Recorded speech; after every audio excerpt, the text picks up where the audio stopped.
Welcome. Let's talk about politics and governance. Today we focus on how the European Commission has evolved from a collaborative body to a global force, navigating challenges like COVID-19, climate change, and the war in Ukraine. Marco Siddi, my guest this week, explores the European Union's energy strategies and its embrace of strategic partnerships with like-minded countries. As always, Rodrigo Silva, let's talk about politics and governance. Marco, welcome to our episode. Thank you very much for having me. Hi. Marco, tell us about the importance of studying the European Union's energy strategies after all these recent crises. Well, energy is a central factor in EU policy today. It has been a top priority of the Commission headed by Ursula von der Leyen. Energy transition is fundamental to tackle climate change. So one of the key questions is how geopolitical competition, which is rising today, affects this constellation. We hear a lot of talk about de-risking strategic autonomy, and we perceive even in this talk a contradiction with the long-standing rhetoric on trade and multilateral. So how does that affect a field, energy transition, where cooperation would be fundamental to ensure that it happens on a global level? And how does this play a role in the EU's global strategies? Mm-hmm. You mentioned geopolitical competition. You write in your article that the existing literature on the EU's energy policy has largely focused on its economic and environmental dimensions while paying less attention to its geopolitical aspects. So is this correct? Yeah, this is correct. And it's also natural because geopolitical competition has been rising in recent years. So before we still lived in this period of post-Cold War, relative calm.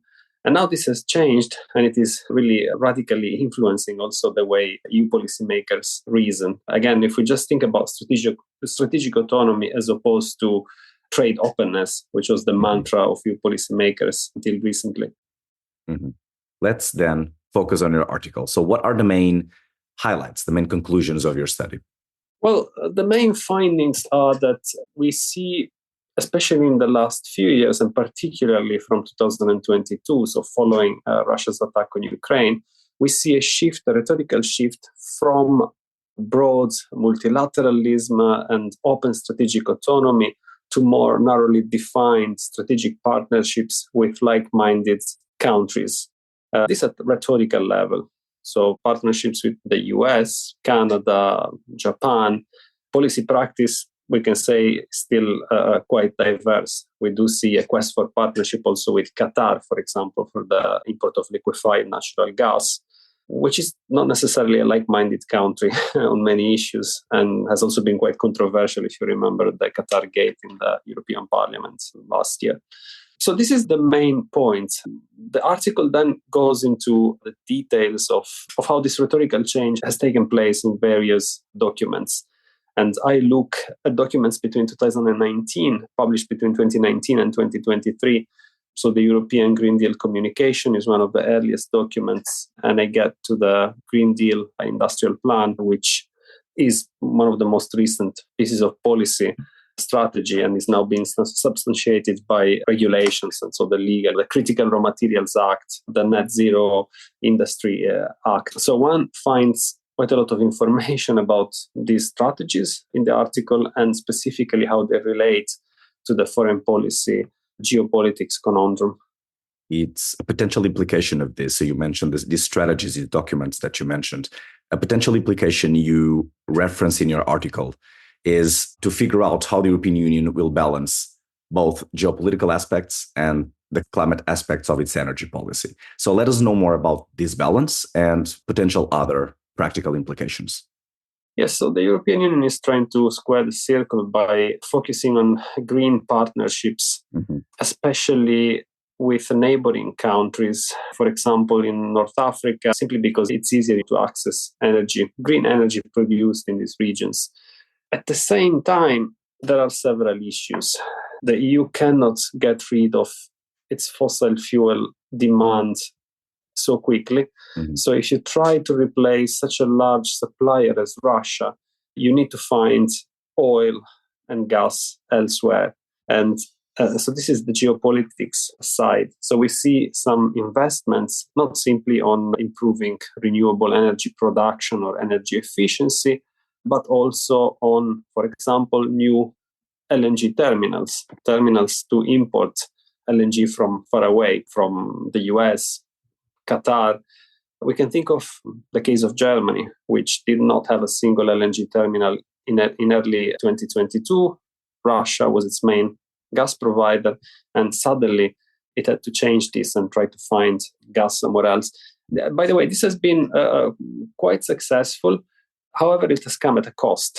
The cost being less energy available and at a higher price, and a cost that we see reflected on energy prices, on the performance also of the German economy, the German industry, and potentially also having social implications and political implications, potentially also in the European elections this year.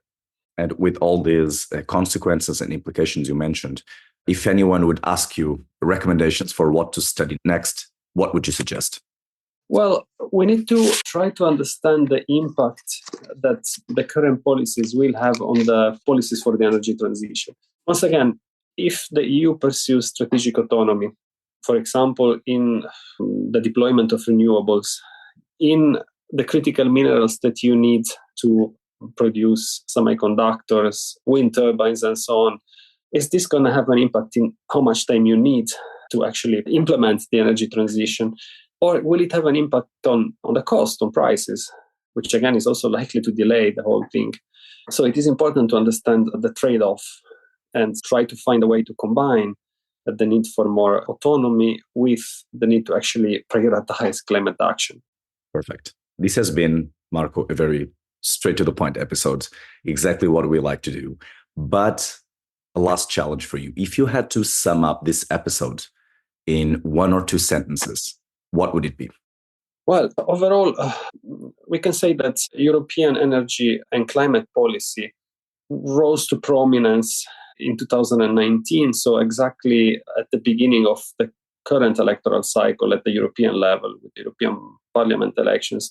And following activist protests also, and movements like Extinction Rebellion, Fridays for Future, there was practical effect also on EU policy, and we saw the Green Deal and a lot of strategies and policies to accelerate the energy transition.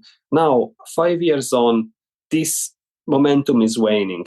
We see that actually we are experiencing a backlash. And part of the reason for this is geopolitics. There's other priorities. Marco, thank you very much. Sure. Thanks for having me. Sure. This podcast is powered by Cogitatu Press. You can listen to this episode on the Let's Talk About Politics and Governance website, on Cogitatu Press YouTube channel, and whatever you get your podcast.